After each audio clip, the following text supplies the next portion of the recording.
Bom dia a todos e todas. Quero dar umas super boas-vindas a essa terceira mesa do ciclo de debate do Dia Mundial do Banheiro de 2022. Eu sou a Fabiana Toque, da Fundação Tite Setúbal, e junto com o IAS, o Instituto Água e Saneamento, Instituto Iguá e Fundação Avina, estamos lançando hoje, nessa semana do Dia Mundial, a Rede Saneamento Tem Solução.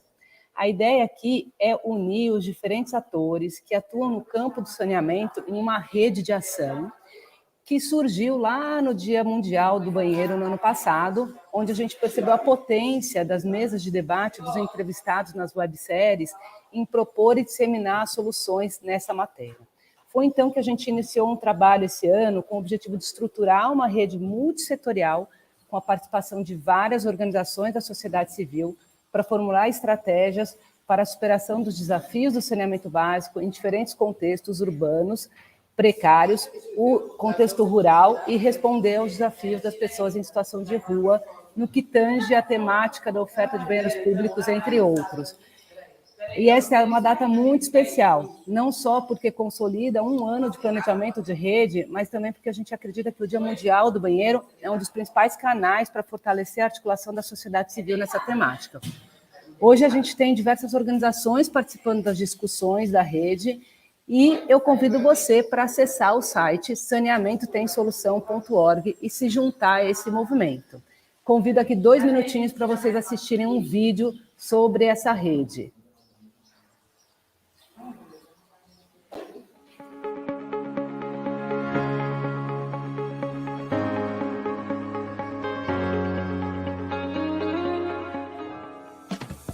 A Rede Saneamento Tem Solução pretende ser uma articulação multissetorial para debater e disseminar soluções relacionadas a esgotamento sanitário e, com isso, contribuir para a universalização do acesso a saneamento no Brasil. Essa ideia de trabalho em rede surge ao final da edição do Dia Mundial do Banheiro de 2021. Nós recebemos nas mesas de debate e nas diversas webséries que gravamos diferentes atores e iniciativas que estão buscando soluções para o saneamento básico no Brasil.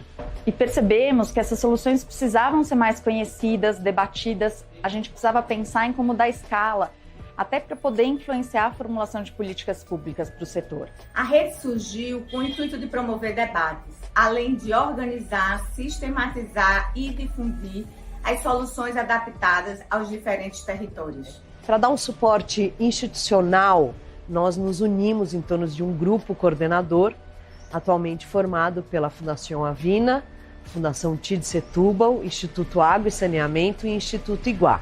O maior objetivo da rede é influenciar a opinião pública de forma geral, a sociedade, os governos, as empresas, a partir da formulação de estratégias para a superação dos desafios técnicos, financeiros, territoriais e institucionais para o acesso ao esgotamento sanitário para todos. Nós nos organizamos em 3 eixos de trabalho. Um deles está olhando especificamente para as áreas rurais, um segundo olhando para as áreas urbanas vulneráveis e um terceiro respondendo aos desafios dos banheiros públicos e bebedouros nas grandes cidades. E agora, com muita satisfação, lançamos a rede Saneamento Tem Solução, que está aberta a novas adesões. E aqui fica nosso convite para você conhecer mais a iniciativa e se juntar à nossa rede. Afinal, saneamento tem solução.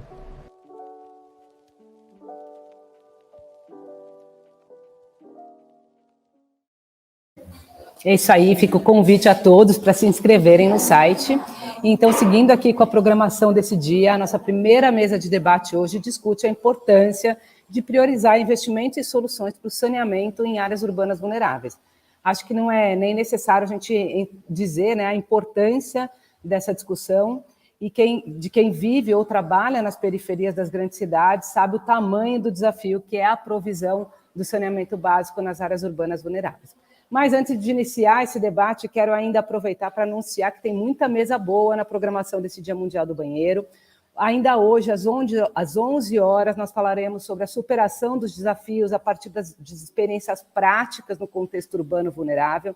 E amanhã a gente tem uma programação super diversa que explora o debate sobre o framework político e regulatório do setor, além de trazer vozes das novas gerações que que estão pensando soluções para o saneamento básico no Brasil.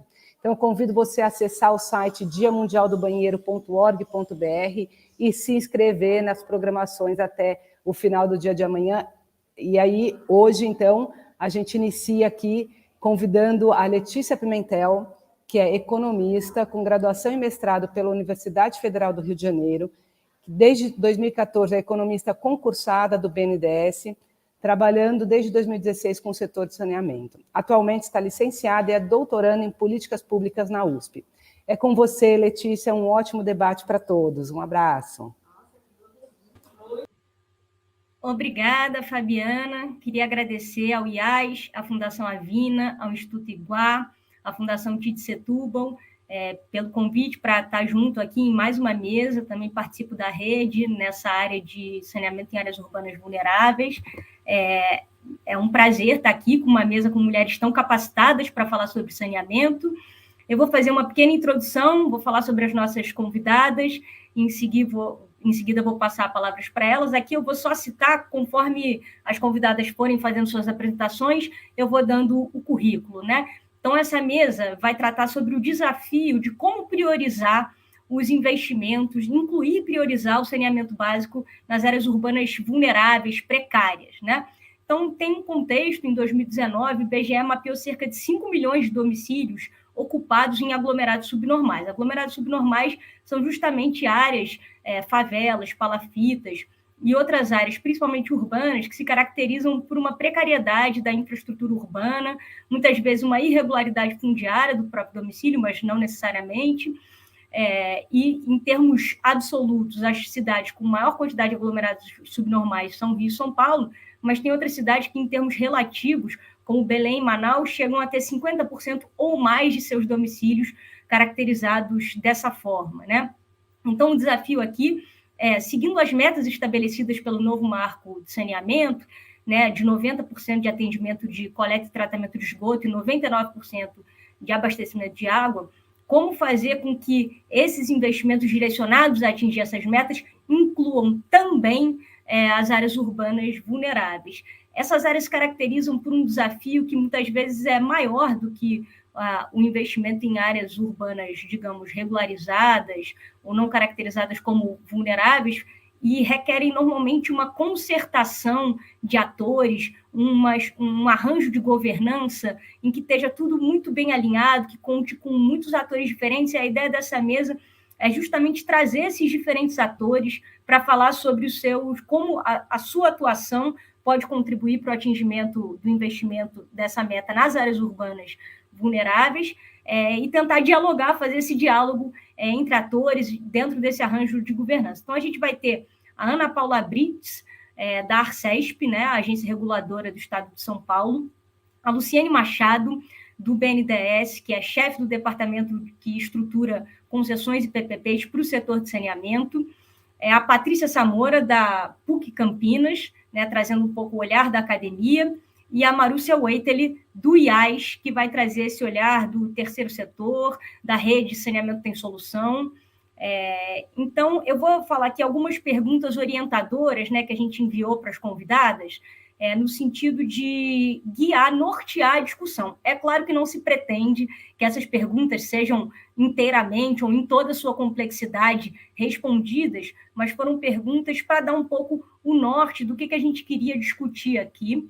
Então, a ideia é pensar como cada ator, né, ou seja, a regulação, a modelagem de projetos, a pesquisa acadêmica, pode contribuir para que os investimentos nessas áreas urbanas vulneráveis sejam priorizados, ou seja, quais instrumentos podem ser adotados, que recursos e atores precisam ser prioritariamente mobilizados, quais são as especificidades desse tipo de localidade que requerem mudanças na forma de agir desses atores, né? Uma segunda pergunta é a cada convidada, em sua experiência, quais foram os desafios que se mostraram mais relevantes de serem superados para a implementação do saneamento nessas áreas, né? Então, pensando em diversos âmbitos, seja no âmbito jurídico, seja no âmbito econômico-financeiro, político, social, cultural, né? E, por fim, a ideia de que a solução do saneamento em áreas vulneráveis, não só em áreas vulneráveis, mas principalmente nessas áreas, passa pelo diálogo com outras esferas das políticas públicas, né? Sejam outros componentes do saneamento, como, por exemplo, a drenagem, ou âmbitos como a segurança pública, a política de habitação. Então, entender um pouco, essa interação ocorre na prática, né? Quais são os instrumentos, recursos, atores que podem ser mobilizados para promovê-las, né? A ideia aqui é que cada participante tenha cerca de 10, 15 minutos de fala inicial. Vou fazer o pedido aqui para todo mundo se ater ao tempo, mas eu vou controlar sem problema nenhum. E depois a gente tem aí uma rodada de perguntas do público que está nos assistindo. Inclusive, obrigado a todos pela audiência. Vou começar passando a palavra aqui para Ana Paula Brites. Ela é engenheira civil com 20 anos de experiência em recursos hídricos e saneamento ambiental, mestre pela Universidade Federal de Santa Maria e doutor em engenharia hidráulica e sanitária pela Universidade de São Paulo. Foi consultora do Banco Mundial junto ao International Finance Corporation, o IFC, e 2030 World Bank Group, e atualmente é superintendente de regulação técnica de saneamento básico pela Agência Reguladora de Serviços Públicos do Estado de São Paulo, a ARCESP. Ana Paula, é com você. Muito obrigado pela sua presença aqui no debate. Muito obrigada pela introdução. Um bom dia a todos e a todas, né? É um orgulho estar aqui, né? Ter essa oportunidade de discutir esse tema tão importante, né? Que é formas da gente incluir nessas áreas precárias e fornecer as condições básicas de saneamento, né? E a oportunidade também de trazer a ARCESP, né? De trazer o foco da agência reguladora e a forma como a gente pode atuar, né, tendo em vista a união de esforços para a gente conseguir, então, essa tão sonhada meta de universalização, né, do saneamento básico. Eu tenho uma pequena apresentação, só como uma forma, assim, de ir conduzindo, né, a fala. Estava visível. Então, assim, eu trouxe essa forma de atuação da CESP, né, nas questões de saneamento, assim, tem questões que a gente vem observando, né, que é justamente o conhecimento, né, da agência reguladora, né, muito, agora até com questões em função da Anvisa, né, da pandemia, as agências reguladoras se tornaram um pouco mais conhecidas, né, mas justo a agência que trata sobre os serviços públicos, né, como saneamento, então a gente encontra brechas, assim, é importante trazer, né, então pode ir passando o slide, por favor. Eu dividi essa apresentação em três grupos, né, uma que é a atuação da ARCESP mesmo, né, como entidade reguladora e fiscalizadora de serviços de saneamento. Um desafio, na verdade, existem N desafios, né, mas aqui eu tentei, dentro da ótica da regulação, né, qual seria um grande desafio da forma da agência conseguir, então, atuar de uma forma mais efetiva, tá, para a universalização dessas áreas precárias, e por último eu trago o fortalecimento da governança, né, dentro desse enfoque de políticas públicas, né, de uma forma da gente conseguir o compartilhamento de responsabilidades, ações entre diferentes organizações, e então esse é um resumo básico aí da apresentação, pode passar? Aqui eu trago, né, a atuação da ARCESP, tá? A ARCESP ela tem 5 diretorias, né? Uma das diretorias é a diretoria de saneamento básico, onde nós trabalhamos com a regulação e a fiscalização. Tá? Nós temos hoje em torno de 346 municípios conveniados, né, municípios regulados no estado de São Paulo, tá? A grande maioria aí com serviços de água e esgoto, né? Temos 4 desses municípios que são regulados o resíduo sólido, né? E se Deus ajudar, né, em breve estaremos regulando também a drenagem urbana, né, que é um outro componente tão importante do saneamento e que ainda não conseguiu ganhar espaço. Eu digo que a drenagem não apareceu ainda nem no novo marco legal, né? E por falar no novo marco legal, acho que é importante eu trazer um comentário geral, né, desse grande programa que eu considero o marco legal, um grande programa de saneamento, né, e meio ambiente, e também de saúde pública, né? Porque uma vez que a gente consegue remover o esgoto dos nossos rios, a gente tem um ganho em saúde pública, né, inquestionável, tá? Então, o que nós temos aqui, também, ainda no novo marco legal, né, a gente traz aí a inclusão da ANA, né, com a competência, né, de editar as normas de referência para os serviços de saneamento público, né, e a gente vem acompanhando muito, é um momento histórico, né, de formação de consenso, de estabelecimento, criação de normas para a regulação do serviço de saneamento no país todo, né, e a Arcesp vem acompanhando em tomadas de subsídio, em consultas públicas, né, em workshops, para auxiliar a tomada de decisão da ANA em função dessas normas de referência, né? Outro fator importante que a gente pode citar aqui do novo marco legal, né, é justamente quando toca, né, nesse quesito de áreas informais, né, e ainda a gente tem, desde que, né, não estejam em áreas de situação de risco, tá? E isso, então, mostra, né, como formas de atuação e grandes desafios, né, como para a agência reguladora, como atuar nessas áreas informais, né, tendo em vista aí a regularização delas para implantação da infraestrutura. Pode passar? Então, eu trago aqui um mapa. Gente, eu tenho um histórico grande, assim, no meu currículo com drenagem urbana, né, por isso até eu falo que não vejo a hora da drenagem entrar em cena, de fato, né? Então, como uma boa usuária de mapas, eu trouxe esse mapa do estado de São Paulo, onde a gente pode observar, né, os municípios regulados pela Arcesp, tá?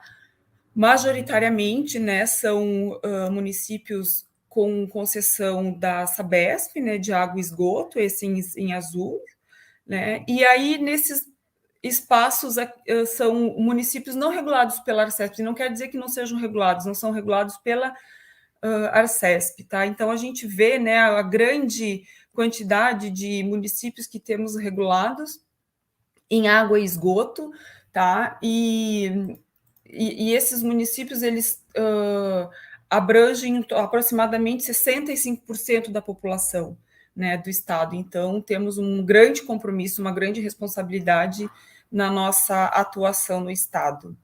Tá? Aí, no próximo slide, eu mostro a atuação da Arcesp, né?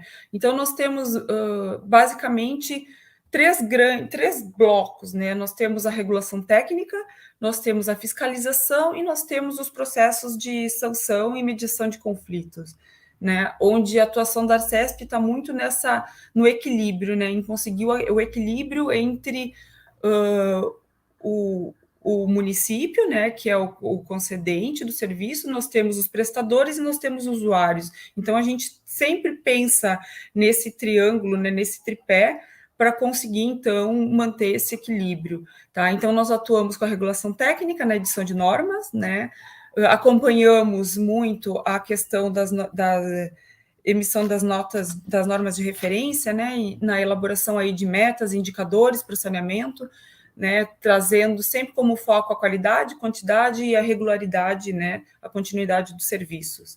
Tá? É importante a gente destacar que a regulação, ela atua para garantir o compromisso, né, o cumprimento dos contratos e os planos municipais.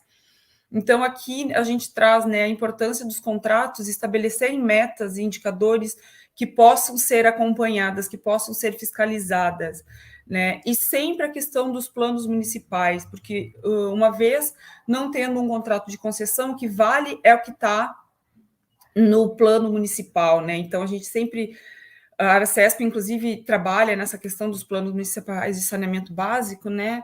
E a gente tem, então, os planos feitos com diretrizes legais, com o conhecimento técnico, né, para inclusão e acompanhamento desses planos. Aí nós temos uma superintendência, isso tudo dentro da diretoria de saneamento, tá? Que trabalha, então, com a fiscalização, né? E o objetivo da fiscalização qual é? É verificar o cumprimento, né, o cumprimento dos padrões da prestação que são estabelecidos nos contratos.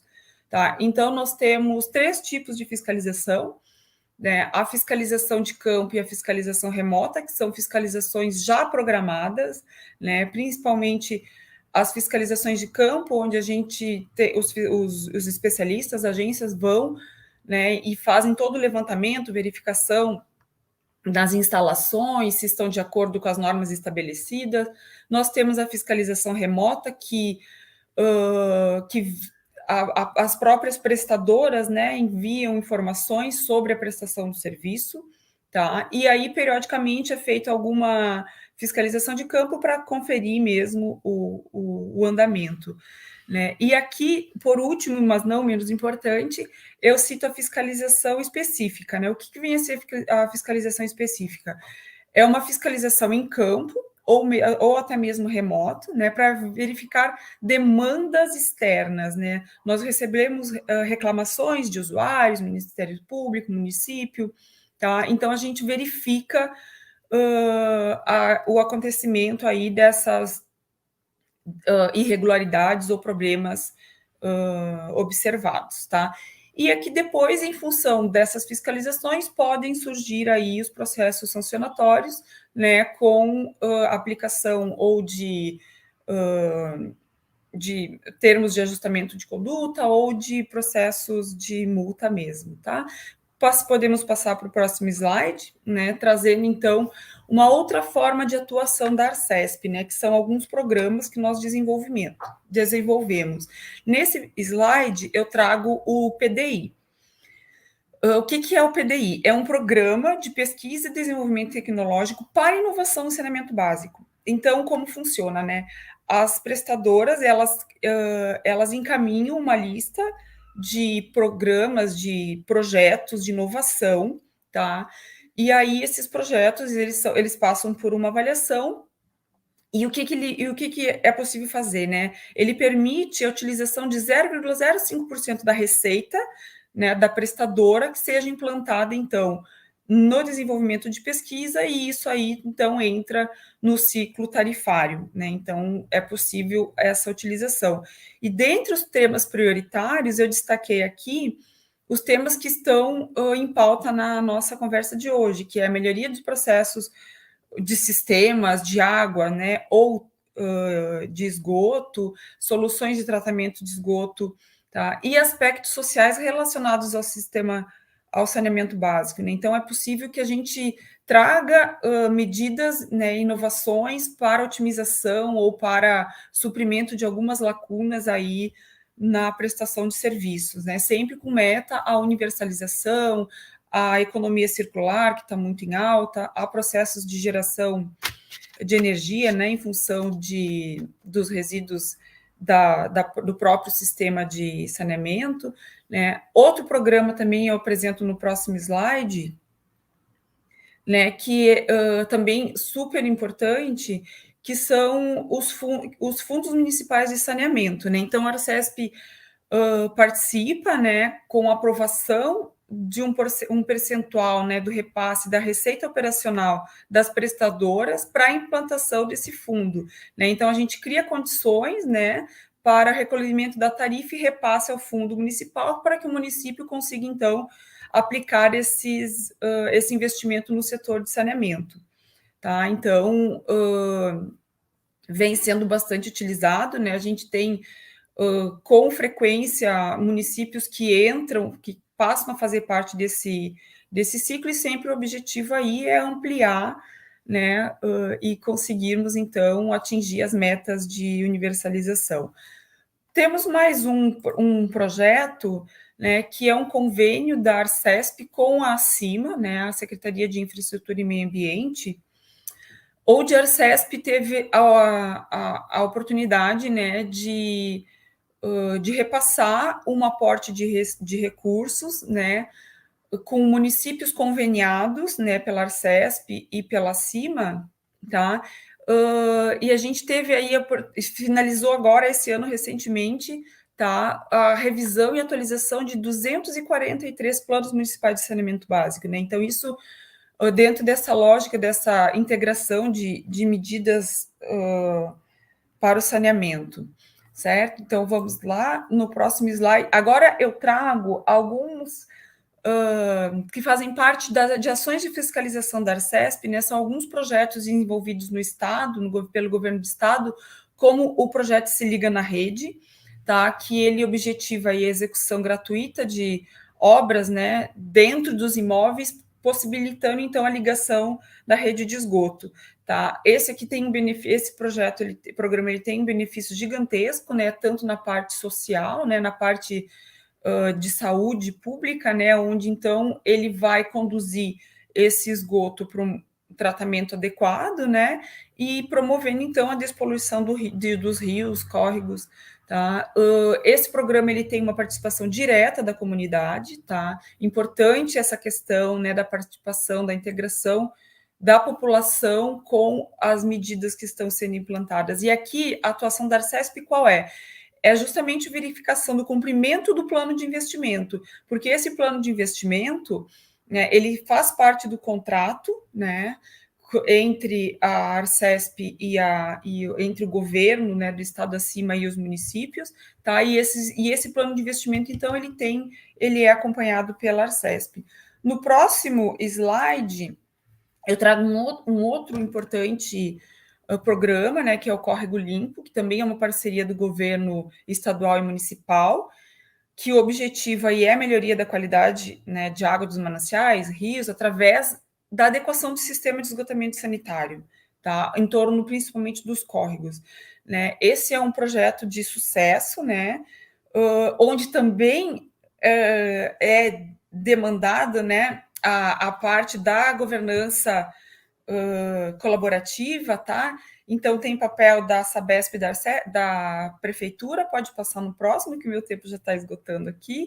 Aqui tem o programa Novo Pinheiros, né, que também é um projeto do governo do Estado, que traz aí, então, a continuidade das metas do projeto Tietê, com a implantação de infraestrutura, né, e uma novidade, que são as URQs, que são Unidades de Recuperação da Qualidade d'Água, né, então a gente já consegue visualizar uma melhoria significativa da qualidade de água no Rio Pinheiros, tá, e pode passar para o último slide. Então, aqui eu trago um grande desafio, né, qual o grande desafio que eu encontro hoje, né, dentro da ótica da regulação? É justamente a regularização de áreas informais, né, onde tenha, né, a permissão para o investimento de infraestrutura, como tem em áreas formais, né? Então, as prestadoras podem entrar e implantar a infraestrutura, desde que não naquela situação de exceção lá, né, em áreas de risco, né, com riscos de escorregamento. E onde eu vejo, assim, a solução, não sei se a gente pode falar solução, né, que é uma palavra forte, mas a minimização dos impactos, né, é justamente trazer o fortalecimento da governança em políticas públicas. Eu sei que o pessoal vai falar, né, os colegas aqui vão falar ainda em políticas públicas, que justamente é essa integração, né, na definição de estratégias, tá, integradas e articuladas, para a ocupação aí dessas áreas precárias, né, sempre tendo o cumprimento das metas de universalização em foco. E com isso a gente conseguir, como agência reguladora, né, a proposição e análise aí de ações regulatórias estratégicas para auxiliar aí o atingimento das metas. Então, acho que eu fui rápida, tentei ser rápida, né, nunca é um assunto muito que a gente consiga pular, mas aqui eu já tenho, então, como muito obrigada, né, e estou aberta para discussões. Obrigada. Obrigada, Ana Paula. Excelente apresentação. Eu acho que você tocou em alguns pontos bem essenciais, né? Primeiro, um ponto muito relevante para todas as agências reguladoras, que é esse processo de adaptação às normas de referência da ANA, enquanto faz a regulação com o que já existe, né? Exato. Então, é trocar o pneu com o carro andando, mas para atingir uma maior homogeneidade regulatória, uma maior qualidade regulatória, que é o que se propõe esses normativos, né? Eu acho que outro ponto muito relevante não importa se a regulação é por contrato ou discricionária ou mista, a questão das metas contratuais estarem explícitas e serem periódicas é muito relevante para o setor, né? Os programas que você apresentou também, eu acho que a viabilização da ligação para as populações de baixa renda e nas áreas vulneráveis é um instrumento essencial para viabilizar, de fato, a implementação do serviço, né, que sem esse passo final isso não acontece. E, por fim, ressaltar o que você disse sobre a integração de estratégias e ações, né, a ideia do arranjo de governança. Não é nenhum ator sozinho que vai resolver esse problema, mas requer uma integração, um alinhamento, uma coordenação de ações. Então, te agradeço muito. Vou apresentar aqui a nossa próxima convidada, a Luciene Machado, do BNDES. A Luciene é graduada em Engenharia Química, com pós-graduação na mesma área pela Universidade Federal do Rio de Janeiro e MBA em Finanças pelo IBMEC. Atualmente é mestranda em International Management pela Universidade de Lancaster, do Reino Unido. Ela já atuou na Petrobras, na Chemtech e na Petroflex. Ingressou no BNDES por concurso público em 1998, onde exerceu diversas posições executivas e atualmente exerce a função de chefe de departamento responsável pela estruturação de projetos de saneamento. Luciene, é um prazer ter você aqui com a gente. Vou te dar a palavra. Muito obrigada. Letícia, muito obrigada. Eu aqui agradeço, claro que a satisfação, né, de ter o convite aí de vocês todos. Aí eu vou usar, claro, que o Instituto Água e Saneamento como a referência, né, para todos os que estão aqui propiciando essa oportunidade aqui no dia de hoje, no âmbito, né, das comemorações e das atividades, na verdade, né, relativas ao Dia Mundial do Banheiro, que é no próximo dia 19. Acho que essa oportunidade, né, de conversar com diferentes atores e sobre determinadas questões que estão longe de serem simples, né, porque seu endereçamento depende de ações articuladas, é absolutamente fundamental. E talvez seja uma das externalidades aí mais positivas, né, que o novo marco legal nos trouxe, né, a oportunidade de estar sempre conversando e arregimentando novas pessoas para essas discussões complexas e difíceis, né? Então, nesse sentido, assim, dizer que já gostei muito da rede, né? O nome Rede Saneamento Tem Solução. Acho que a gente acredita muito nessa assertiva, né? Da proposta aí da rede que foi lançada, né? Agora, essa solução, na verdade, passa por uma série de atores, como a gente já viu aí na fala da Ana Paula, na sua fala introdutória também. Então, isso significa que cada ator precisa entender bastante, né, das suas responsabilidades e atribuições e buscar mapear essas interfaces e discutir essas interfaces.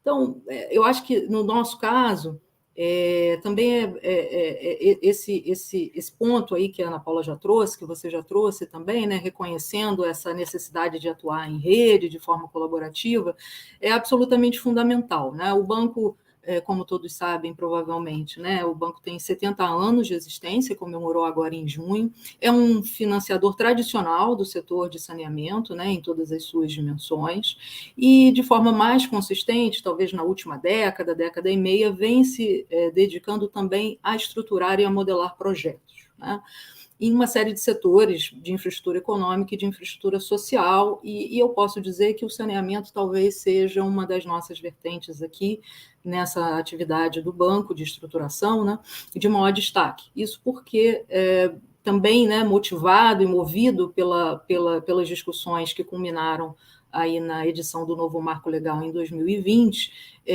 nós tivemos chance de estar nesse momento mobilizados em prol do setor e de sermos reconhecidos assim como uma referência para a estruturação de projetos de larga escala em água e esgoto, essencialmente. Isso, de alguma forma, assim, nos posicionou bem no sentido de nos dar acesso a essa interlocução com uma série de atores, né? E eu diria que, se a gente tiver que começar por algum lugar, essa interlocução começa com o poder público, né? Com os titulares, que são os municípios, com os estados, a quem depois, né, naturalmente, né, consagrando atividades já desempenhadas por eles, mas que o marco legal optou também por reforçar o papel articulador dos estados e de concertação, né, desses titulares, em especial nos arranjos de prestação regionalizada, que eu acho que é o elemento aqui do novo marco legal que é muito central para quem modela projetos no setor, para atacar essa frente aqui da discussão do nosso painel, né? Arranjos regionais, arranjos de maior escala, onde a gente possa usufruir do subsídio cruzado, ou seja, pegar valor, né, nas áreas em que essa prestação de serviço, esses investimentos retornam valor para esses atores privados e usar uma parte desse valor para aplicar em investimentos nas áreas que são tradicionalmente deficitárias. E eu também ouvi aí com muita satisfação no início que a rede Saneamento Tem Solução está dedicada a várias dessas áreas. Eu citaria aqui o saneamento rural, que também requer, né, uma abordagem bastante específica, além do nosso objeto de conversa aqui de hoje, que é a atuação nas áreas irregulares, né, nos aglomerados subnormais, como a gente trata aí esse conjunto, né, de áreas urbanas, que também precisam de um olhar específico e que, se abordados de forma isolada, dificilmente terão viabilidade, né? Então, eu acho que a gente sim acredita na capacidade, na clareza, né, de atribuição em relação a que tipo de serviço tem que ser provido, com que nível de serviço, com que tipo de tempestividade, que meta precisa ser alcançada, que metas parciais entre o momento atual e essa ambição final, que seria a meta de universalização. Precisamos de clareza, precisamos de bons instrumentos, contratos de concessão bem redigidos, mas é claro que a fundamentação, o que está por trás disso, é muito valioso, e o que está por trás disso é a adequada formulação de um projeto do ponto de vista da sua matriz de riscos, né? Esses riscos precisam estar bem alocados, então, se a atuação nesse tipo de região que tem esse conjunto de questões, né, jurídicas, institucionais, que requerem necessariamente uma articulação muito ativa e permanente com a sociedade civil ali colocada, de uma série de atores, em geral também uma série de outros stakeholders intervêm nessa relação, porque tem preocupação como a política pública está zelando ou está tentando melhorar, né, as condições de vida daquela população, e aí então me refiro aos ministérios públicos, ao Tribunal de Contas, né? Então, essa articulação, né, toda precisa estar, de alguma forma, contida na motivação de uma modelagem, e nós aqui no BNDES, quando estruturamos projetos de água e esgoto, em geral somos demandados por estados ou por um conjunto de municípios, e estamos muito atentos que essa modelagem precisa responder a esses grandes desafios aqui, né? Uma outra ponderação, assim, sempre aqui do ponto de vista de quem está estruturando projetos, né? Além da questão da escala que eu já coloquei, e que para nós é não perder a oportunidade de incluir, né, essas áreas em razão do valor, né, percebido nesses projetos, e que pode, então, ser também em parte destinado a essas áreas, é claro que é de tentar olhar cada situação de forma específica, né? Então, eu vou dar aqui 2 exemplos, talvez, mais notórios. Eu vou dar 3, porque eu tenho 15 minutos, então vou resolver dar 3, né? Nós temos, na verdade, assim, 3 grandes experiências com a tentativa de inclusão, a necessidade de inclusão de áreas irregulares nos nossos projetos, né? Nós temos uma que é do projeto aqui do Rio de Janeiro, acho que todos acompanharam aí que durante o ano de 2021, um grande número de municípios atendidos pela SEDAI foi objeto, né, de uma proposta de concessão e dividida em 4 blocos. Esses municípios, né, 49 municípios no total, que ao final resultaram em 46, que de fato aderiram a esses 4 blocos, reúnem aí mais de 13 milhões de pessoas, investimentos previstos junto com outorgas concedidas aí superiores a 50 bilhões de reais, e ali a gente tinha 2 situações muito diferentes, né? Áreas irregulares nos municípios do interior e áreas irregulares no município do Rio de Janeiro, onde existe um conjunto bastante amplo, bastante representativo de regiões com essas características, uma parte delas urbanizada, consolidada, uma parte em vias de regularização, uma parte que talvez essa regularização possível nunca venha a ser alcançada ou esteja muito distante de vir a ser alcançada. Nesse caso, então, eu destacaria que ali a nossa abordagem foi de... É claro que aquilo que é urbanizado, aquilo que é consolidado, não tem por que a gente não tratar isso com os instrumentos usuais da concessão, né? Ou seja, ter metas específicas por município, por área, definidas adequadamente num caderno de encargos, metas também transitórias, né? Metas evolutivas até a meta final de universalização, e que, claro, essas metas compõem a remuneração final do parceiro privado que foi adjudicado ali no leilão, como forma, então, de incentivo de que ele chegue lá, né? Mas como tratar, no fundo, aquele conjunto de áreas que também tem um contingente populacional muito grande e que a gente precisa, com o projeto, levar uma boa parte dos benefícios esperados, aí a Ana Paula citou, do ponto de vista de saúde pública, do ponto de vista de dignidade, do ponto de vista até de reconhecimento, né, da sua própria cidadania, né? Então, nós optamos, naquele momento, por criar um conjunto de investimentos obrigatórios, né? Estabelecer um valor com base em estimativas dos investimentos mínimos necessários para manter e melhorar, né, o abastecimento de água e levar a coleta e tratamento de esgoto para aquelas regiões, e estabelecer um valor mínimo, que foi um valor de quase aproximadamente 2 bilhões de reais, em investimentos que precisam ser executados, né?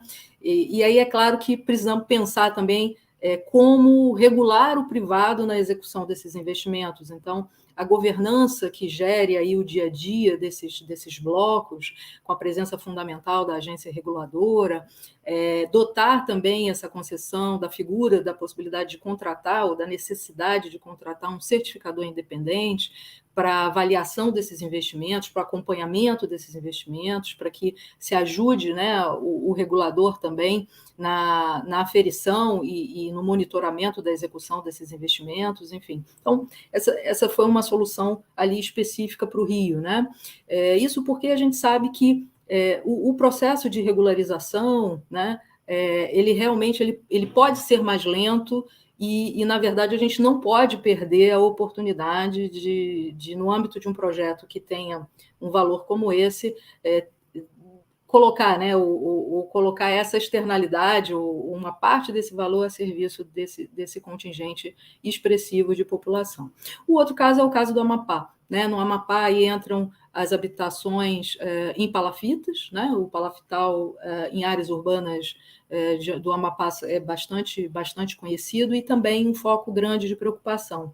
Ali também o nosso foco foi em criar uma estrutura de governança para decidir sobre a aplicação de determinados recursos. E aqui a ideia foi repartir a outorga obtida pelo projeto. Então, a percepção de valor excedente que o privado tinha quando participava do leilão precisava ser 50% para a outorga, para reverter em favor dos titulares imediatamente, e os outros 50% destinados, então, a uma alocação que uma governança do Estado com os municípios vai definir em prol de quê? Em prol de ações de reassentamento de população, em prol de ações de urbanização, de modo que, e até das próprias ações relativas ao saneamento fora da área da concessão, de modo que uma parte desse valor fosse capturado e fosse destinado também em benefício dessas populações, né?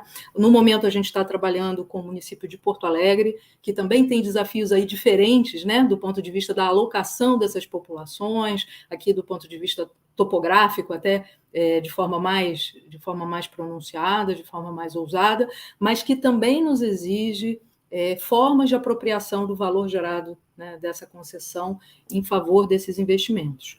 Então, eu diria que o caminho que a gente tem usado é tentado colocar, né, obrigações muito claras, de metas de investimento e formas de fiscalização e monitoramento dos investimentos como parte do pacote aí das concessões que a gente tem modelado, né, como um elemento de auxílio nessa grande arranjo de políticas públicas necessários a atuar nessa região. É claro que a gente tem percebido, né, que esses mecanismos têm sido bem recebidos, que essas governanças, aos poucos, com muitos desafios, é claro, né? A vida real é cheia de desafios, mas que, uma vez mecanismos previstos, as governanças tentam se adaptar e tentam absorver aqueles mecanismos ali da melhor forma possível, estabelecer critérios adicionais que o contrato não previu, né? Mas eu acho que isso tudo a gente vê assim de forma bastante positiva. E também com muita satisfação o reconhecimento, né, por parte dos parceiros privados que têm sido adjudicados nesses projetos de maior escala. Eu estou falando que a gente aqui talvez tenha reunido na nossa carteira mais de 1.000 municípios, né? Então estamos falando de projetos de maior escala, de forma geral.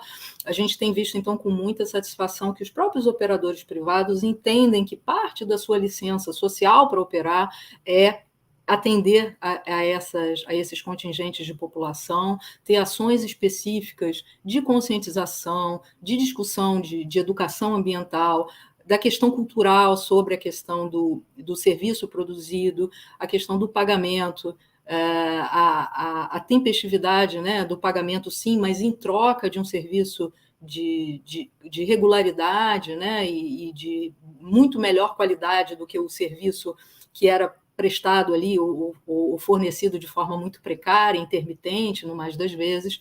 Então, a gente tem acompanhado que as concessionárias têm dedicado boa parte do seu tempo nesse tipo de ação, o que legitima esses mecanismos, né? E eu acho que na vida real desses projetos de longo prazo, estou aqui falando de contratos de 30, 35 anos, né? Vocês sabem, a vida real que vai legitimar esses arranjos, sim, é uma boa provisão contratual, são bons modelos, mas como aquelas pessoas, como a sociedade em geral, percebeu a internalização desses mecanismos.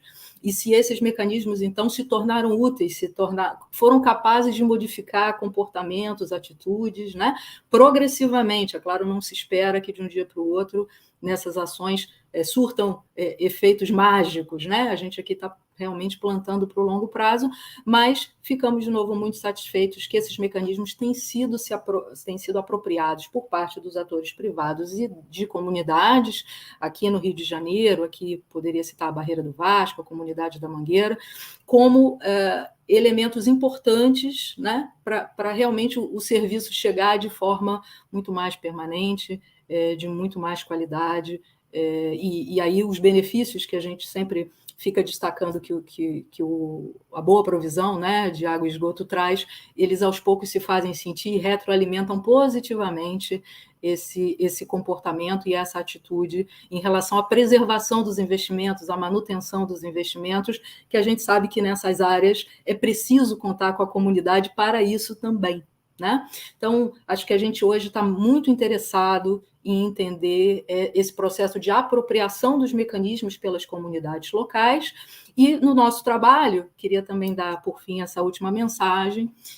Como a gente reconhecidamente sabe que é uma frente muito desafiadora, firmamos aí no início de agosto com o BID, o Banco Interamericano de Desenvolvimento, um acordo de cooperação técnica para nos ajudar a estudar melhor a natureza desses investimentos e soluções, né, de serviços de água e esgoto nesse conjunto, né, de áreas, né, áreas irregulares, e também esse acordo também visa ter soluções específicas para as áreas rurais, como uma forma da gente se aprimorar e trazer soluções para os nossos clientes, né, para os entes públicos que nos contratam, adequadas àquela resposta, que certamente não é a resposta de uma infraestrutura em rede numa área urbana regularizada, né, no asfalto, como a gente diz. Não é. É um outro conjunto de soluções muito mais específico, muito mais definido aí caso a caso. Então, a gente está tentando se aprimorar também para levar soluções técnicas melhores como um componente nessa equação complexa que eu descrevi. Eu fico por aqui e agradeço novamente a oportunidade. Muito obrigada, Luciene.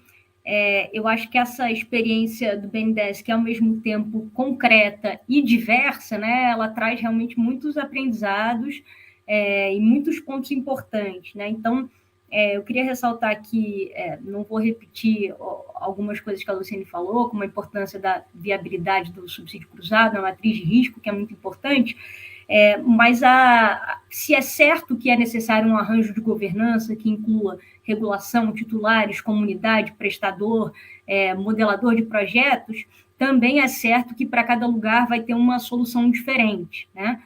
Então, é muito importante que se olhe especificamente para cada lugar para que se entenda a melhor solução. E aí, destacando aqui os casos que foram postos, né, Rio de Janeiro e Amapá, 2 casos que tiveram soluções absolutamente distintas, né? Um deles passou pela criação de uma estrutura de governança e a viabilização de um investimento via outorga, que é o caso do Amapá, e no Rio de Janeiro essas áreas foram incluídas no projeto. E aí também uma outra questão que a realidade nos traz, né? Em uma parte dessas áreas, não é possível falar de metas, porque pouco se tem, inclusive, de diagnóstico. Então, o que é possível fazer é uma meta de investimento, né? Não é possível falar de meta de atendimento. E aí é importantíssimo complementar isso com o que a Luciane falou, né? Da regulação, a certificação, para averiguar e priorizar esses investimentos da maneira correta, né? Para não tomar mais tempo aqui do nosso público, agora eu vou chamar a Patrícia Samora, da PUC Campinas, que se juntou a gente agora. Ela não estava no início porque tinha outro compromisso, mas chegou a tempo, ainda bem. A Patrícia Rodrigues Samora é arquiteta e urbanista pela Faculdade de Arquitetura e Urbanismo da USP, é doutora em Habitat, docente e pesquisadora na PUC Campinas. Ela integra o grupo de pesquisas Políticas Territoriais e a Água no Meio Urbano, e ela é especialista em habitação social, desenho e infraestrutura urbana para áreas precárias e informais urbanas. Patrícia, muito obrigada pela sua participação. Deixo com você a palavra.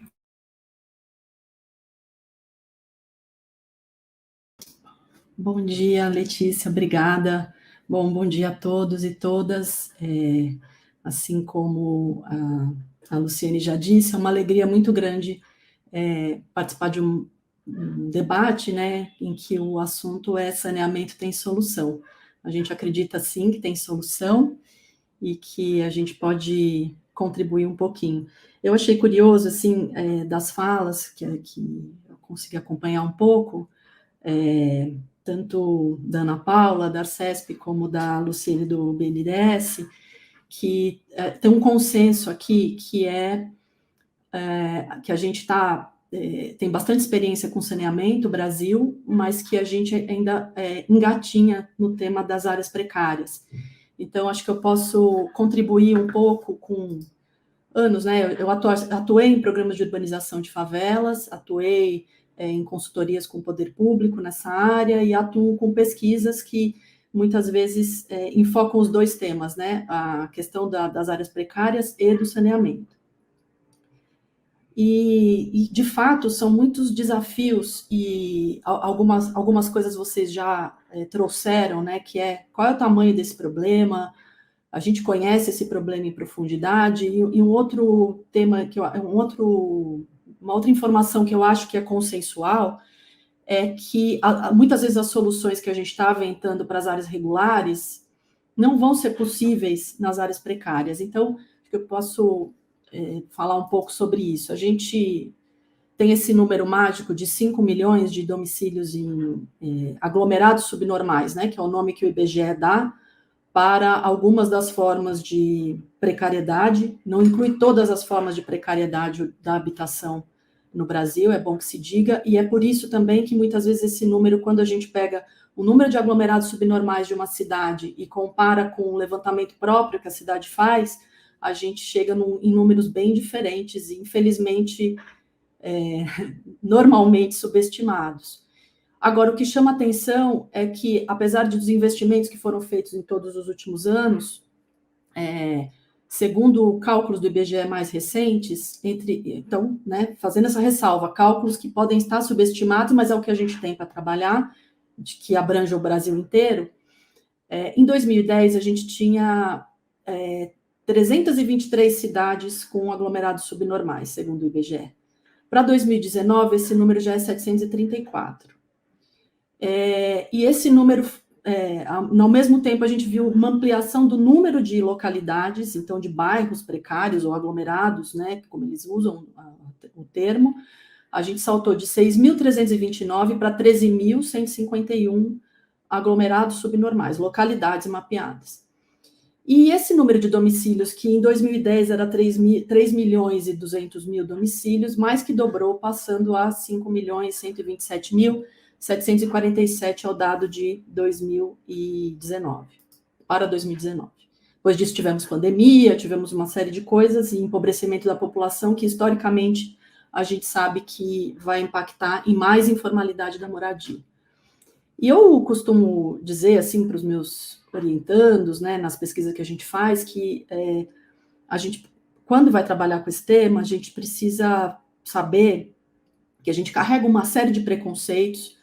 Eu acho que esse assunto dos assentamentos precários urbanos ele deveria ser mais abordado, por exemplo, no ensino médio, né, para que a gente tem, por exemplo, aula de saneamento na escola, mas é uma aula de saneamento para uma cidade genérica, que não é muitas vezes a cidade real que tanto aqueles alunos vivem, né, e esses alunos no futuro vão se formar, se tudo der certo, né, em engenheiros, em sanitaristas, em arquitetos, urbanistas, geógrafos, ou economistas, ou administradores públicos, sem que eles tenham tocado, né, na sua formação na questão dos assentamentos precários. Então, não é por acaso que a gente chega muitas vezes para numa cidade para trabalhar e a cidade diz, não, aqui não tem assentamento precário urbano. Eles não são vistos mesmo. Então, o que a gente pode dizer é que a maioria das cidades não tem um diagnóstico preciso da falta de acesso de saneamento na sua cidade. É uma informação que ainda está por ser descoberta, no meu entender. Então, tudo que a gente fala sobre metas, sobre planos, sobre projetos, parte já de dados pouco refletem a realidade. Então, por exemplo, eu conheço o caso de São Paulo, que já no final dos anos 80 fez um censo de favelas. Censo significa cadastrar todos os moradores, né? Saber onde estão todos os domicílios e quantas pessoas vivem neles. A gente tem o censo do IBGE, que a gente ainda está bastante desatualizado, e a gente tem os dados de saneamento que são informados pelas prefeituras ao IBGE. Então, quando a prefeitura não está vendo o problema, ela vai informar o quê? Que ela não tem o problema. E quando o morador não sabe como é feito o seu esgotamento sanitário, o censo populacional, ele é feito por pesquisa, né, em campo, em que você pergunta para o morador. E o morador muitas vezes acha que ele está sendo atendido por saneamento básico, por esgoto, por exemplo, quando na verdade é uma rede precária, uma rede que não é feita de forma adequada ou que está despejando em local também indevido. Então, a gente parte deste problema de origem, né? Não conhecemos os dados. Bom, mas muitas localidades, muitas cidades avançaram com relação ao mapeamento dos assentamentos precários, mas também aí ainda falta precisão. Então, eu orientei recentemente um trabalho, inclusive de uma promotora de justiça da área de arquitetura, da área de habitação e meio ambiente, em Bragança Paulista, e ela trazia os dados que a prefeitura tinha sobre os assentamentos precários. E quando a gente foi olhar os dados, eram pontos no mapa. Esses são os assentamentos informais. Agora, não tinha informação de quantas pessoas viviam lá, e menos ainda, né, desse universo de pontos no mapa, que eu não sei quantos domicílios tem. Quantos estão em risco e não podem ser consolidados nesse lugar? Não sabemos. Quantos não têm unidade sanitária exclusiva?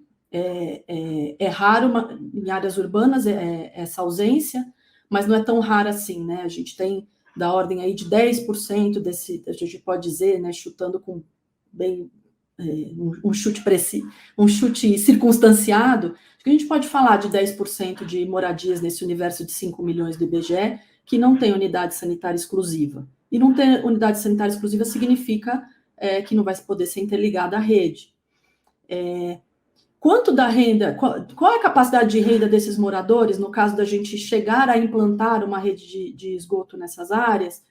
Quantos desses moradores vão conseguir fazer a ligação domiciliar por conta própria? Eu vivi isso na prática. A gente chegava com um projeto de urbanização de favelas, chegava com a obra de urbanização e chega no morador e ele diz assim, eu não tenho como ligar, não tenho dinheiro para fazer a ligação. Não, você tem que ligar. Então fica uma conversa né, que não avança. E mais do que isso, quantas unidades habitacionais vão ser necessárias para implantar a obra de saneamento? Então, partindo de onde eu comecei, né? Vocês deixaram a bola aqui na mesa, né? A gente ainda precisa avançar. Então, agora vamos olhar o que significa avançar no tema saneamento para as áreas precárias.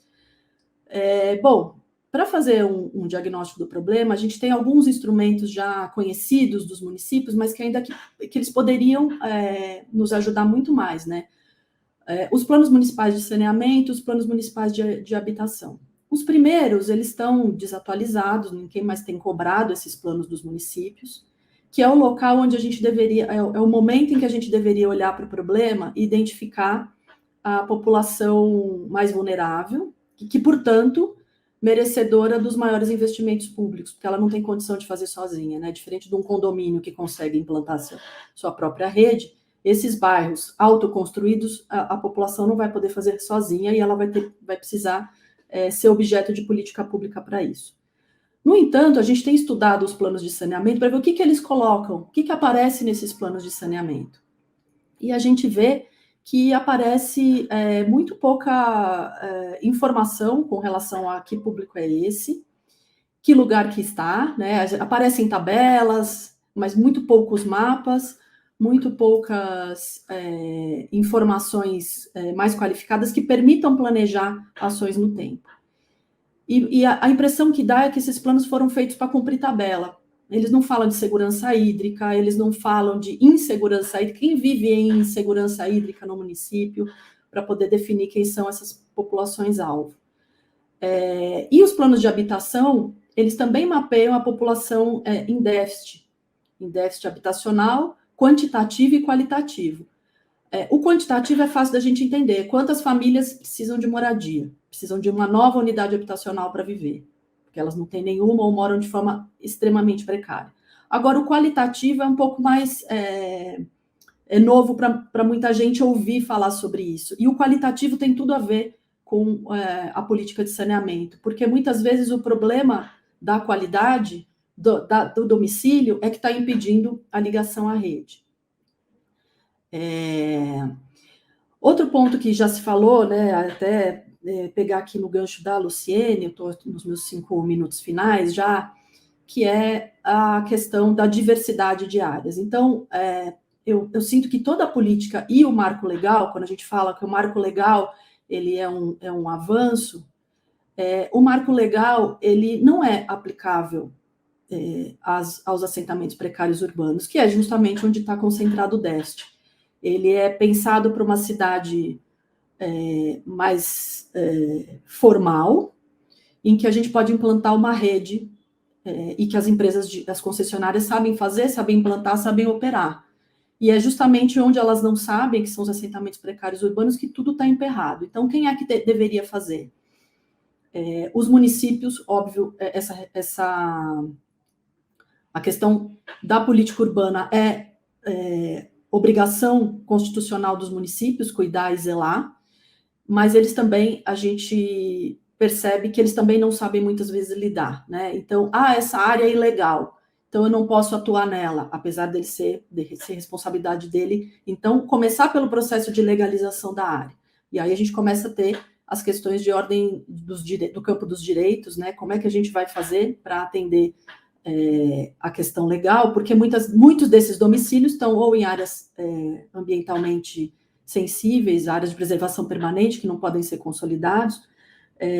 Achei interessante que a Luciene deu o caso do Amapá, né, de Macapá, que os assentamentos precários são nas áreas de ressaca, em palafitas, e que o modelo... Então, qual é o modelo para sanear essas áreas? Remover e colocar em outro lugar.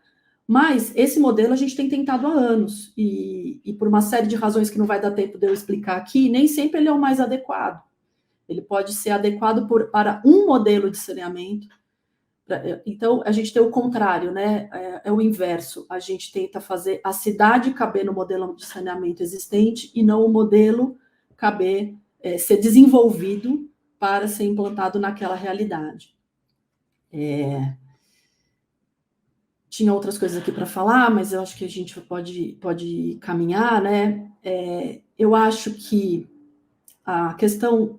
Então, partindo do diagnóstico que a gente mapeia e sabe exatamente como nós vamos intervir em cada área, o que vai requerer um conjunto, um esforço técnico, mas também de um esforço de formação de pessoas especialistas em saneamento em áreas precárias urbanas, porque, por um lado, a gente tem todas essas novas discussões, não tão novas assim, mas do saneamento ecológico, desses outros modelos de saneamento que não são a rede tradicional, mas eles tão pouco ajudam, são possíveis de ser implantados nas nossas grandes áreas precárias urbanas, por uma simples questão espacial, né?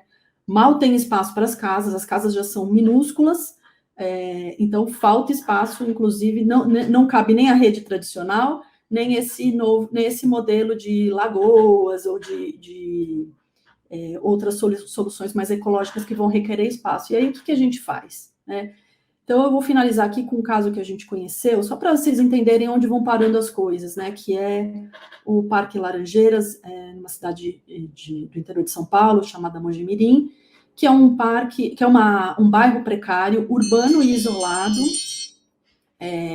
que não pode ser, que não consegue receber rede, justamente porque a bacia onde ele está já está trabalhando no limite da sua capacidade de receber a água. Então, além disso, tem que se transpor o esgoto para uma outra bacia, se gastar com isso e gastar energia, gastar recursos, e também na outra bacia, onde tem a estação de tratamento de esgoto, não é possível lançar, porque também a bacia já está no limite.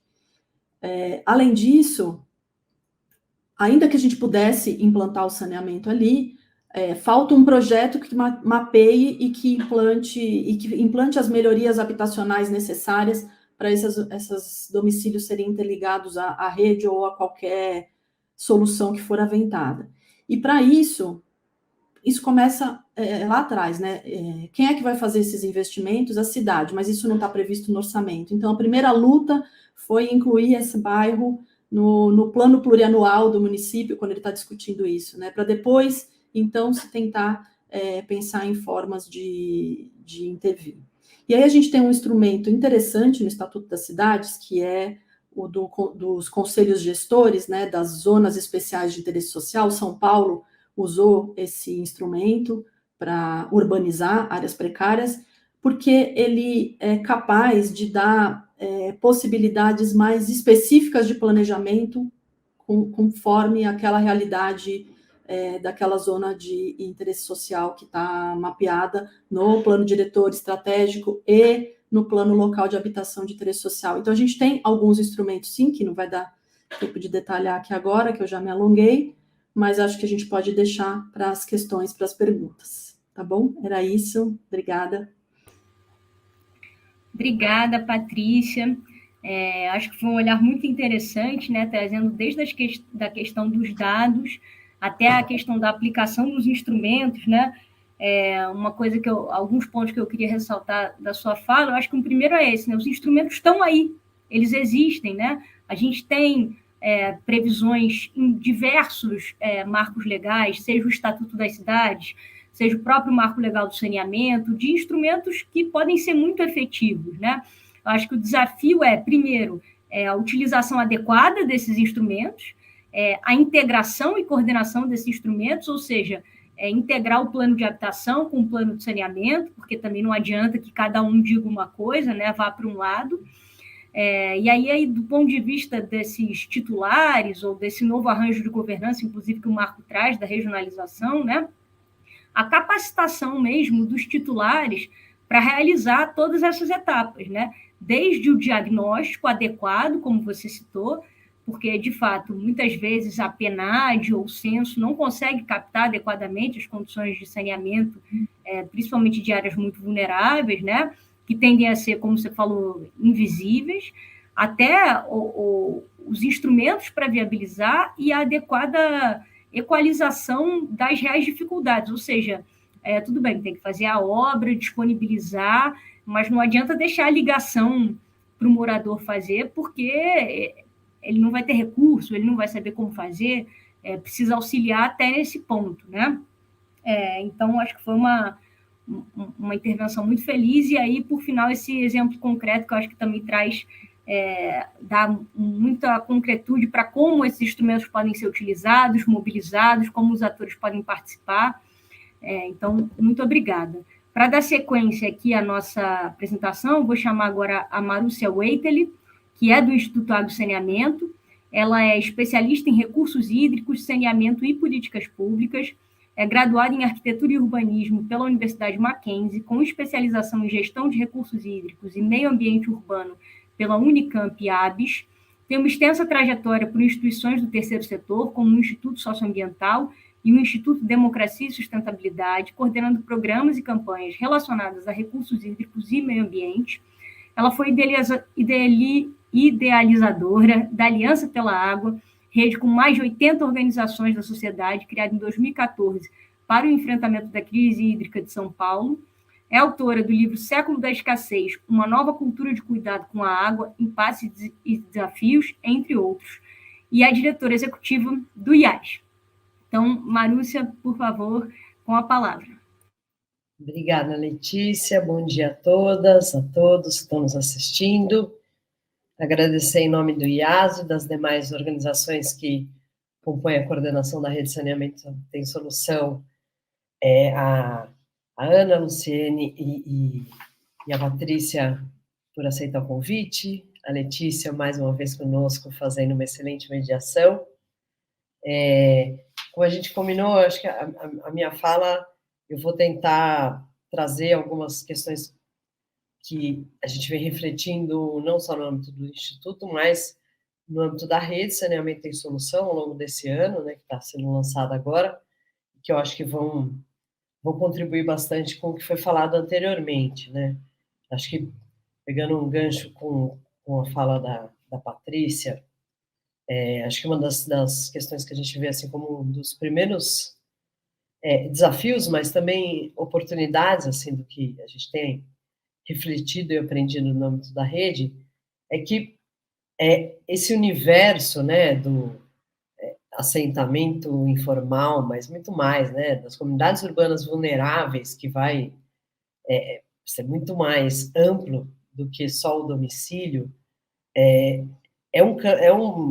nós ainda temos muito pouco conhecimento organizado, e especialmente no setor de saneamento. Acho que a gente vem trabalhando, né, com dados muito pouco precisos para poder fazer intervenções, né? Acho que a própria a Luciene, quando cita, por exemplo, o exemplo do Rio de Janeiro, né, onde vocês conseguiram definir algumas metas de investimento, mas com muita dificuldade de definir, por exemplo, metas com base em dados daquela realidade, e acho que isso se aplica não só aos contratos, as modelagens feitas pelo BNDES, mas eu imagino que essa daí também seja uma dificuldade para as agências reguladoras, como no caso a própria Arcesp, né, que além de fiscalizar os investimentos, também deve garantir o direito dos usuários dos serviços, né? Então essa falta de dados, de informação precisa, e eu acho que ela é um grande desafio para a gente avançar, especialmente nas áreas, nas comunidades urbanas vulneráveis, porque são dinâmicas, inclusive com a pandemia é provável que a gente tenha mudanças significativas, infelizmente, né, em relação à situação dessas áreas, e a gente já vê algumas iniciativas, por exemplo, amanhã, ao longo da programação, a gente vai divulgar a segunda edição, a segunda temporada da série de iniciativas e projetos que estão resolvendo saneamento, e tem uma iniciativa que é o Cocosap, no Rio de Janeiro, que é muito interessante, porque é a comunidade se organizando através do WhatsApp para fazer mapeamento da situação do saneamento, inclusive usando isso para acionar o prestador de serviço, e inclusive tendo retorno do prestador de serviço, que é até um dado que eu achei bem interessante, porque já é do prestador que recebeu a concessão na região ali acho que é da Maré. Então, acho que essa é uma coisa, talvez uma prioridade, que vai dialogar, né, com uma série de outras questões relacionadas a dados, atraso do censo, enfim, com o próprio formato do SNIS, que é o Sistema Nacional de Informações e Saneamento, que hoje ouve os prestadores e os dados que estão ali realmente para você poder fazer um projeto de investimento, etc., eles são muito pouco precisos, né, porque ele coloca como população atendida, então essa narrativa dos 30 milhões com acesso à água, sem acesso à água e 100 e pouco sem acesso a esgotamento, é que não estão em áreas de atendimento, não necessariamente essas pessoas estão conectadas. Eu acho que esse é um ponto muito, muito importante. Um segundo ponto que vocês falaram aqui, que eu acho que também é super importante, que tem a ver com a integração, essa articulação institucional, né, saneamento, tanto pela sua trajetória, né, das companhias estaduais, enfim, é um campo onde as atribuições entre Estado, município, prestador, regulador, elas são confusas. O marco legal, ele tenta trazer alguns avanços, está emperrado isso, a gente tem acompanhado as regionalizações, né, a gente fez um evento agora em setembro no Instituto Água e Saneamento, mostrando um pouco essa dificuldade, e acho que com o marco legal a gente pode sim ter alguns avanços, né, mas tem alguns retrocessos importantes. E acho que é um retrocesso, uma coisa para a gente prestar muita atenção, que vai impactar diretamente como a gente pode trazer o saneamento, aproximar ele da realidade local, que é o marco legal, ele acaba com os planos municipais de saneamento, né? Ele acaba com essa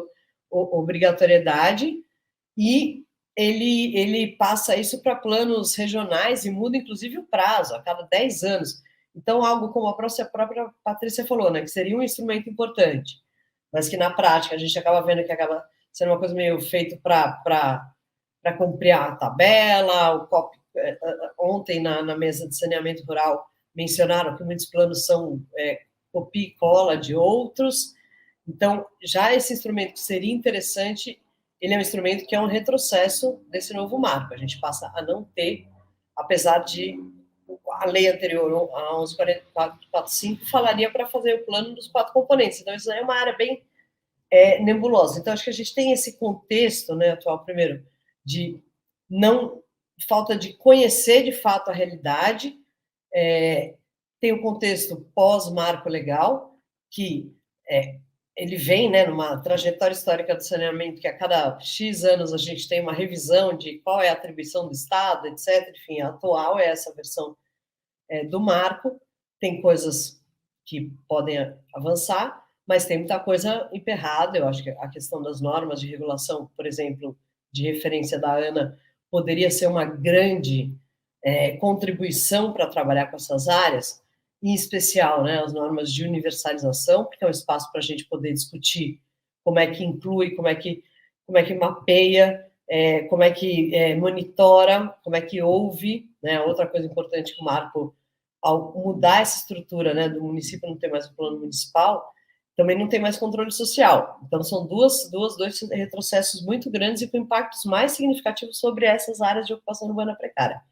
E, por outro lado, acho que de soluções, a gente vê, por exemplo, iniciativas, que vai ser a próxima mesa daqui a pouco, que, por exemplo, tem algumas soluções de trabalhar, incluir no projeto, e acho que isso daí pode ser algo interessante, dialogar com o que a Luciane trouxe dessa ação do BNDES com o BID, de começar a identificar, e acho que a rede também pode ser um espaço muito interessante para isso, identificar boas práticas e criar uma troca de experiências, para que, antes de você começar a fazer um projeto, você realmente tenha um diagnóstico daquela situação, que eu acho que é algo que foi bem, está bem alinhado aqui. Eu acho que é bem alinhado não só aqui, mas saneamento do século XXI, né, cada vez mais adaptado ao local. Não faz sentido a gente pensar que é o mesmo modelo que a gente adota numa região, na região sul do Brasil, vai funcionar em Belém, né, por exemplo, seja tanto para esgotamento como para drenagem, que é a área que a Ana falou bastante. Então, acho que essa é uma outra questão. Acho que o marco legal, ele tem alguma série de questões que podem ser positivas, ele ainda precisa mostrar muito ao que veio, ele bota uma meta bastante ambiciosa em 2033, e eu concordo, acho que foi, não sei se foi a Patrícia, mas assim, eu acho que o marco legal, ele realmente, ele não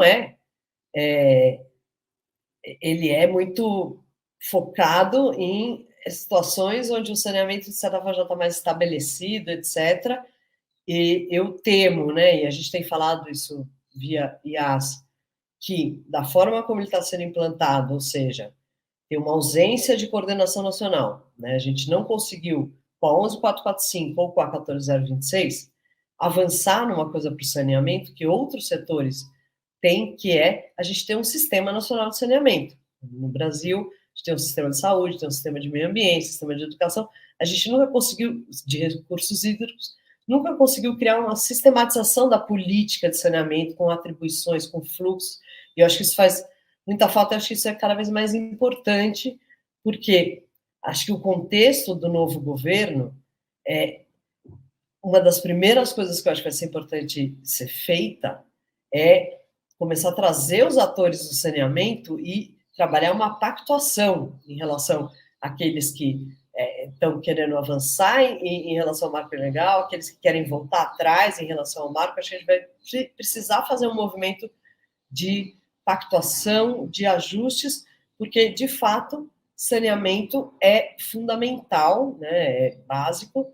A gente tem déficits ainda enormes no Brasil, com impactos principalmente, né, que a gente chama das populações tradicionalmente excluídas, que são as populações de comunidades urbanas vulneráveis, onde estão os domicílios informais, são as populações rurais, questão de banheiros públicos, comunidades isoladas, né? Então, acho que isso não só é fundamental, o marco legal, ele realmente não atende, a gente tem uma desarticulação nacional em termos de condução mínima de uma política, a gente tem, resultante do marco legal, um novo arranjo institucional, com a ANA indo para o MDR, com as normas de referência numa agenda muito aquém daquilo que era expectativa, e que, acho que, tudo bem, tem uma curva de aprendizagem, mas acho que essa curva já passou, né? Eu acho que, como estão sendo definidas as prioridades de normas, elas não têm muita justificativa técnica. Por exemplo, uma norma que, a meu ver, poderia contribuir demais para a gente atender e contribuir para melhorar a segurança hídrica, principalmente das pessoas que têm um acesso precário a saneamento, que é a norma de medidas de emergência e contingência, inclusive racionamento, né? Que essa é uma norma que, inclusive, pode dialogar com uma outra ação bem positiva e que vai, assim, na contramão do que o Marco fez, que é o Plano Municipal de Saneamento, ele pode, junto com as outras atribuições que uma prefeitura tem, né, em meio ambiente, em recursos hídricos, em saúde, etc., ele pode se configurar dentro de uma política municipal de segurança hídrica. A gente fez uma lei desse tipo e a gente aprovou essa lei no município de São Paulo. E ela ajuda, de certa forma, o município a organizar e integrar o saneamento às suas demais atribuições no território urbano, né, que é a atribuição do município. Então, acho que eu estou tentando trazer um pouquinho assim, desafios e caminhos, não sei se está ficando confuso, mas eu acho que a gente tem um momento de um contexto, de um marco, que entra um novo governo federal, eu acho que a gente vai precisar começar a pactuar isso norteado pelo direito humano à água e esgotamento sanitário, pela segurança hídrica, ou seja, garantir água em quantidade e qualidade, proteger as pessoas da poluição, proteger as pessoas dos desastres naturais e climáticos, proteger os ecossistemas, os mananciais e garantir clima de resolução de conflitos de uso. E acho que nessa linha, acho que vai ser muito, muito importante conseguir, de alguma forma, e aí até uma questão que eu fiquei curiosa no modelo do Amapá, né, que eu acho que já tem uma evolução em relação ao Rio de Janeiro e ao Amapá, acho que vocês conseguiram fazer pelo BNDES, de garantir que uma parte do recurso seja usado para quem precisa, que também tem um paralelo com fundos municipais de saneamento, que a que a Ana comentou, eu conheço o Fundo de São Paulo, né, mas que a tendência com esse novo marco, à medida que tem a regionalização, as instâncias municipais elas tendem a ser esvaziadas, então não sei nem como é que fica essa coisa dos fundos, mas que a gente consiga, talvez, começar a organizar, e acho que esse é um espaço muito oportuno do nascimento dessa rede de saneamento em solução, e está aqui o meu convite para a Arcesp, para o BNDES, para a Patrícia, para quem mais está nos assistindo, fazerem parte da rede, para a gente poder continuar essa discussão e talvez começar a montar uma espécie de um banco de boas práticas em vários componentes, né? Por exemplo, a próxima mesa, a Deise Coelho vai apresentar uma série de boas práticas, de experiências práticas que mostram como é que você chega lá, como é que você consegue resolver, inclusive nas ocupações que não tem instalação hidrossanitária, você resolve, entra na casa da pessoa, usa o esgoto condominial, inclusive fazendo, né, o exemplo do que eles fizeram aqui no Rio Pinheiros, e com grau de conectividade alto, enfim. Finalmente, acho que só uma questão que a gente não falou, mas eu acho que, já deixando aqui uma questão que eu acho que é importante da gente refletir, independente do modelo de prestação, que tem a ver com tarifa, né? Porque a tarifa vai ser uma parte importante daquilo que a gente precisa de recurso para os investimentos, e realmente a capacidade de pagamento das populações que não têm acesso realmente é cada vez menor. Então, acho que isso leva, né, até para começar a pensar que outros modelos, que acho que a Patrícia falou muito bem, né, não é a cidade caber no modelo, a gente começa a desenvolver modelos para cidades. Que modelos a gente pode desenvolver que sejam mais próximos às soluções locais, não só descentralizadas, mas também incorporadas por quem vai ser beneficiado por esses serviços, e mais efetivos e até mais baratos, como os exemplos que a Deise já apresentou em outras situações, e acho que deve falar um pouco sobre isso na próxima mesa, mostram que é possível fazer, como eles fizeram no lote da Águas Praiada, no Rio Pinheiros. Então, essas seriam as minhas considerações. Obrigada, pessoal. Obrigada, Marúcia. A gente está com um tempo curto aqui, então vou fazer uma intervenção bem breve. Vou passar a palavra para as considerações finais de cada convidada, né? Eu acho que um ponto a ser muito ressaltado aqui da fala da Marúcia é a necessidade de pactuação entre os diferentes atores nesse novo governo para andar para frente. Ou seja, se tem alterações a serem feitas que sejam cirúrgicas, que sejam pensadas no sentido do avanço e que sejam pensadas no sentido do melhor modelo para cada localidade, né? Então, é importante ter a coordenação nacional, mas essa coordenação nacional ela tem que abarcar a diversidade de modelos que já existe no saneamento, né? Eu acho que esse é o grande desafio, né? Eu vou aqui fazer... Tiveram muitas perguntas, a gente agradece muito, infelizmente, pelo tempo, eu não vou conseguir fazer todas. Eu vou endereçar uma pergunta da Paula, que foi feita para a Arcesp, mas eu acho que pode servir para todo mundo, que é um pouco assim, como é que a gente inclui as soluções de saneamento descentralizadas ou individuais nos modelos, seja da regulação, seja na modelagem de projetos, enfim, seja no diagnóstico, na implementação. Eu vou fazer essa pergunta, sintam-se à vontade para responder ela, e também vou passar aqui para as considerações finais de cada uma, vou seguir a ordem que a gente fez das apresentações, Ana Paula, Luciene, Patrícia e Marúcia. Então, por favor, Ana Paula, suas considerações finais. Primeiro, eu preciso fazer um comentário geral, né? Muito boa a nossa conversa, muito bom ouvi-las e ver que a gente tem um alinhamento, né? Que somos todas alinhadas, né? E eu só juntaria nesse rol de discussão, né, entre a articulação dos planos, o plano de bacia hidrográfica, né? Que não se conversam de forma nenhuma, assim, né? As metas de um são incompatíveis com as outras metas, tá? E tentando responder rapidinho a questão, esse é um ponto, né, dessas tecnologias descentralizadas, né, que eu acho que é uma das alternativas, né, que a gente precisa criar mais instrumentos para mensurá-las e estabelecer de uma forma que a gente consiga obter os resultados desejados, né? Mas eu acho que dentro desse cenário de áreas informais, eu acho que é uma medida que precisa entrar, de fato, né, no rol das alternativas para tornar áreas formais, para tirarmos essas áreas da informalidade, né? Porque, independente da situação, são pessoas que convivem nas áreas, daí precisam ser saneadas, tá? Dentro da regulação, o que nós temos hoje, né? Hoje, por exemplo, as medidas que foram implantadas no Novo Pinheiros, né? Nós acompanhamos, o nosso papel hoje, né, da regulação é acompanhar esse tipo de medida para o cumprimento dos planos de investimento, né? Por enquanto é o que estamos avançando nessas questões dos indicadores também, né, de criarmos formas de avaliar e de regulamentar essas soluções. É isso, meninas. Obrigada. Muito obrigada, Ana Paula. Agora eu vou passar a palavra para a Luciene.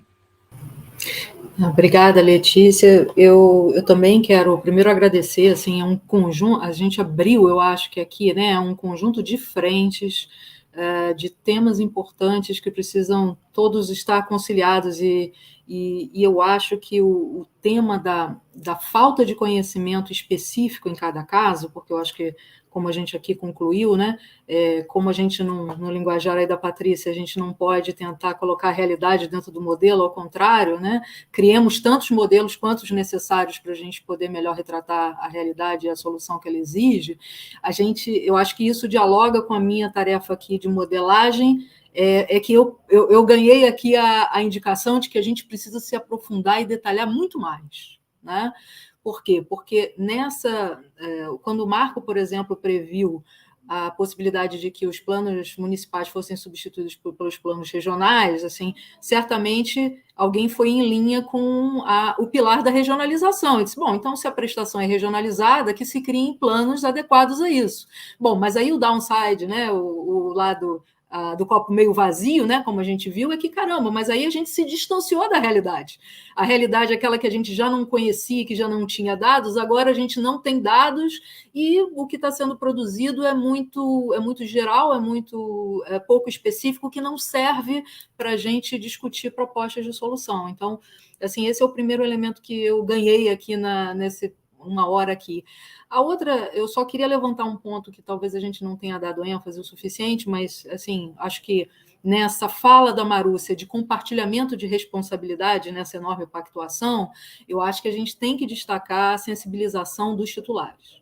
Eu vejo que uma boa parte dessa invisibilidade, dessa falta de dados, tem a ver, claro, com uma falta de recursos financeiros, recursos humanos, tempo e especialização, né, para se dedicar ao tema, mas eu vejo muito pouca sensibilização dos atores locais em relação a essa falta de dados, a essa capacidade de termos essa leitura e de fazermos alguma coisa a respeito.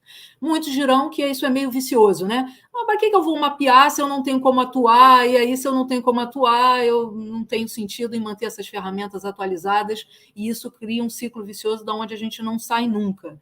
Mas eu acho que sem essa motivação local é muito difícil, porque, e aí, de novo, aqui no meu papel, a gente acaba sendo, e existem muitas lacunas a serem preenchidas, né? Aqui a gente abordou uma, mas claro que ali o ente municipal está de frente a uma série de desafios.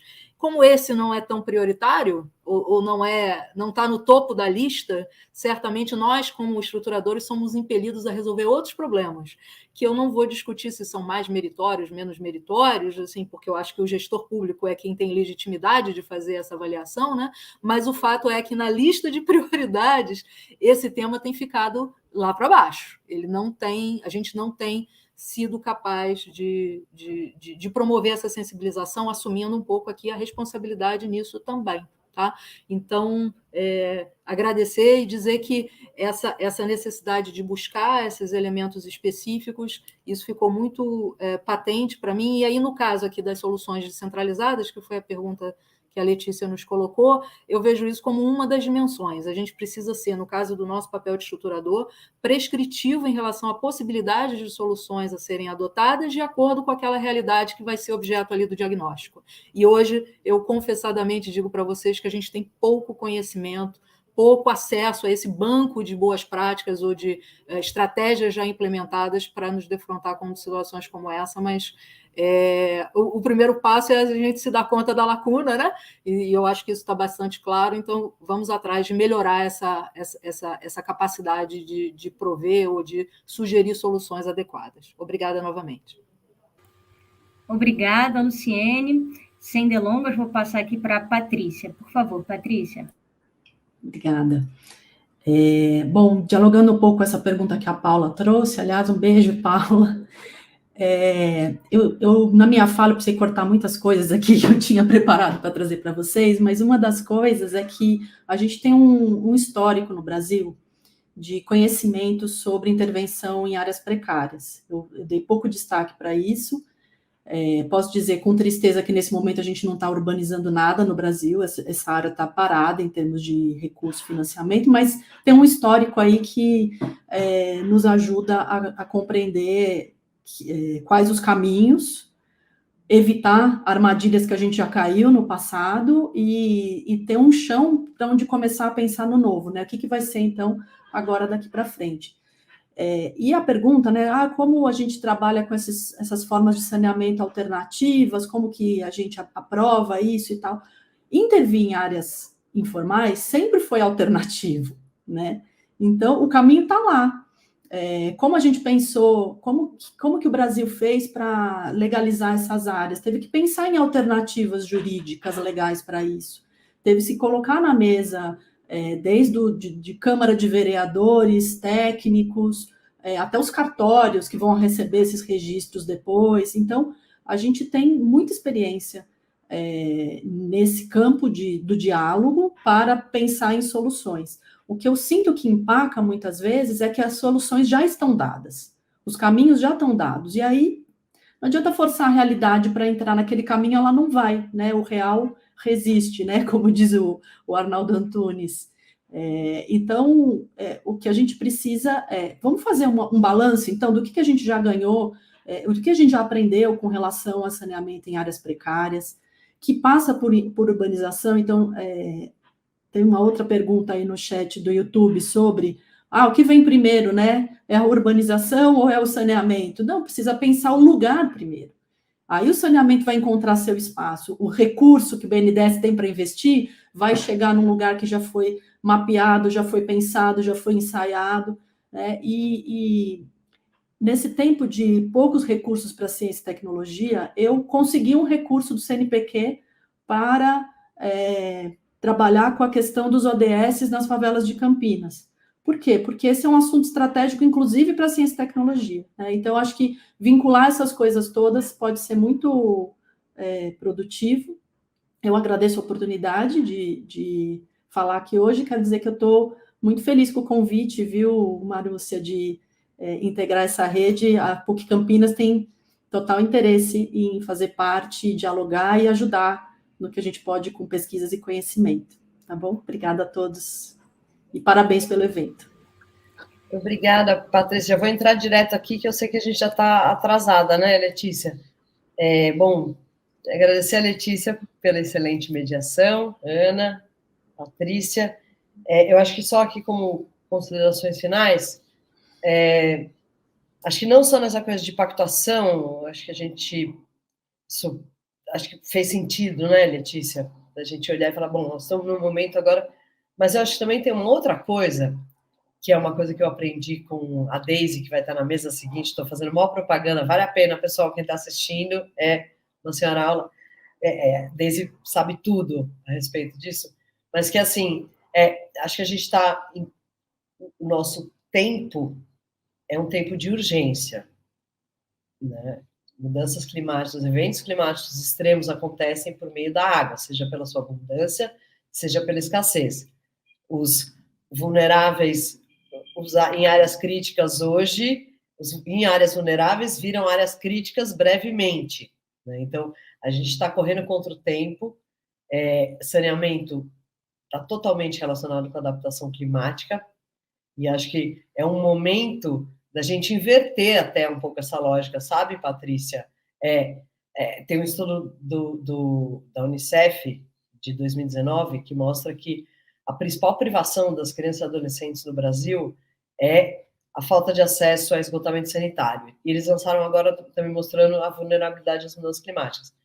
A gente não pode mais ficar pensando em 1 ou 2 gerações de brasileiras e brasileiros sem esgotamento sanitário nesse cenário. Então, talvez, como é que a gente faz para chegar ao saneamento primeiro e depois a urbanização vem junto? E não, porque, como a professora Raquel, eu vou encerrar, né? A professora Raquel Roni, que participou de um evento com a gente em setembro, ela falou, não é regularização fundiária, é regularizando, porque é uma coisa... Então, acho que saneamento do século XXI é algo que prioriza as pessoas, prioriza o território, e entende que você trazer o saneamento é garantir segurança hídrica, é qualidade de vida, é bem-estar e diminuir vulnerabilidade para esse mundo mais incerto por conta das mudanças climáticas.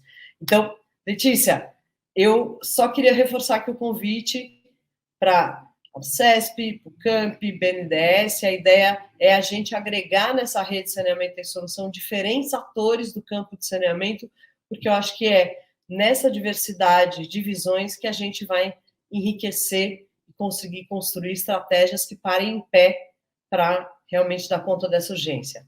É isso. Muito obrigada e um ótimo dia. Obrigada, Letícia. Obrigada, Marúcia. Obrigada a todas as debatedoras. Obrigada a todo mundo que assistiu. Não vou fazer nenhum comentário para não atrasar mais a próxima mesa, mas como a Marúcia já fez propaganda, né? Vai ser uma mesa sobre saneamento básico em áreas urbanas precárias, falando sobre experiências concretas na ponta de quem fez investimentos, quais são os desafios. Então, fiquem para assistir a próxima mesa. E, mais uma vez, muito obrigada a todos.